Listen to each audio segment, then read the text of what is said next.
Good morning! So ito tayo ngayon after ng, hindi pa pala after kasi nag-uulan pa. So tuloy-tuloy yung pag-ulan kaya ito, baha tayo ngayon. So pagka nagtuloy-tuloy pa, pwedeng tumaas pa yan, umabot dun sa kaya yung sa computer. Sa ano pa, wala pa naman sa tuhod.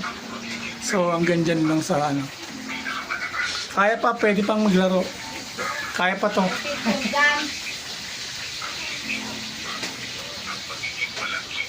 So yan.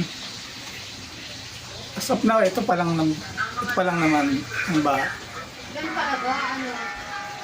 Pero pagka nagtuloy-tuloy pang ulan, siyempre pwedeng tumaas pa yan. Or pagka nag-low tide naman, kahit na umulan pa, hindi naman natataas. Pero pag continuous pa rin naman yung yung low tide, high tide hanggang yan, mga 8 AM or 9. So, yan. Bye. Kaya ulit.